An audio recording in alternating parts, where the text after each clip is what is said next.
En las afueras de un pequeño pueblo rural, había una granja que todos evitaban. Los habitantes del pueblo contaban historias sobre los antiguos dueños, una familia que desapareció de la noche a la mañana sin dejar rastro. La granja había sido abandonada durante años, sus campos y edificios cayéndose a pedazos, pero lo que más aterraba a la gente no era el lugar en sí, sino los extraños ruidos que se escuchaban por las noches. Raúl, un joven aventurero y curioso, llegó al pueblo sin creer en supersticiones. Al escuchar sobre la granja, vio una oportunidad para demostrar que todo eran solo rumores y viejas leyendas. Decidió pasar una noche en el lugar, armado con una linterna, una cámara y su valiente ignorancia. Llegó al anochecer, cuando el sol se ocultaba tras las colinas, bañando el paisaje en un tono rojizo. La granja era aún más aterradora de lo que había imaginado. La casa principal, un caserón de madera podrida, parecía inclinarse hacia un lado, como si estuviera a punto de colapsar. Los campos que rodeaban la casa estaban llenos de malas hierbas y árboles secos, y el viento que soplaba hacía que todo crujiera y susurrara de forma siniestra. Raúl respiró hondo, ignorando la incomodidad en su pecho, y se adentró en la casa. El interior estaba cubierto de polvo y telarañas, con muebles viejos y rotos esparcidos por todas partes. El aire olía a humedad y algo más, algo metálico que no podía identificar. Sangre. A medida que caminaba por las habitaciones oscuras, comenzó a escuchar ruidos extraños. Un golpeteo suave, como si alguien arrastrara los pies, y el sonido de algo húmedo golpeando el suelo. Pensó que tal vez había algún animal dentro de la casa, pero cuando siguió el sonido hasta el sótano, lo que encontró lo dejó helado. El sótano era un espacio oscuro y húmedo, iluminado solo por el débil rayo de luz de su linterna. En el centro del lugar, sobre una mesa vieja y oxidada, había restos humanos descompuestos. Cadáveres, o lo que quedaba de ellos, estaban desmembrados, como si hubieran sido cortados con cuchillos torpes. El olor a putrefacción era insoportable, y Raúl apenas podía respirar.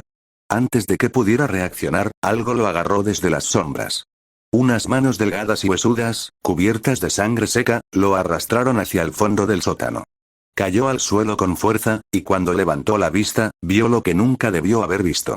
Del rincón más oscuro emergió una figura deformada. Era un hombre, o lo que quedaba de él. Su piel estaba estirada y desgarrada en varias partes, como si hubiera sido arrancada y vuelta a colocar de forma torpe. Su rostro era una máscara de dolor, con ojos que habían sido arrancados, dejando solo cuencas vacías. La boca estaba cosida en una grotesca sonrisa, pero por las costuras goteaba una mezcla de saliva y sangre. El hombre, o criatura, emitió un gruñido bajo y gutural, y Raúl vio que no estaba solo. En la oscuridad, había más figuras, otros cuerpos deformes, retorcidos y mutilados, que se arrastraban hacia él con movimientos lentos y torpes, como si sus huesos estuvieran rotos, pero aún se vieran obligados a moverse. Todos ellos alguna vez fueron humanos. Raúl intentó retroceder, pero las manos lo sujetaron con fuerza. Gritó, pero su voz fue sofocada por el terror que le oprimía el pecho. Una de las criaturas levantó un cuchillo oxidado y comenzó a cortarlo, no para matarlo, sino para desollarlo lentamente, pieza por pieza, como si fuera un animal en el matadero. El dolor era insoportable, pero lo peor fue la conciencia de lo que estaba sucediendo. Podía ver cómo arrancaban la piel de su brazo, cómo las criaturas se pasaban los trozos de carne y los devoraban, sus dientes podridos desgarrando con avidez. Cada corte era preciso, cruel, y no dejaban que muriera rápidamente. Querían que sintiera cada segundo del tormento.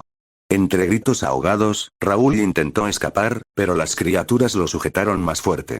Una de ellas, la más grande, se acercó a su rostro.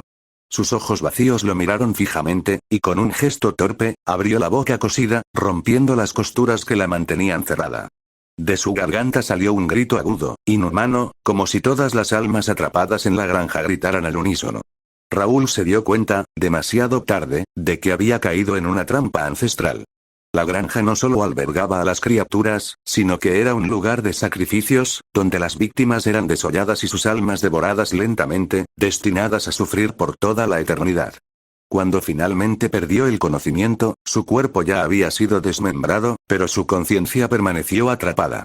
Como todas las otras víctimas antes que él, su alma fue absorbida por la granja, destinada a ser torturada y consumida una y otra vez, por siempre.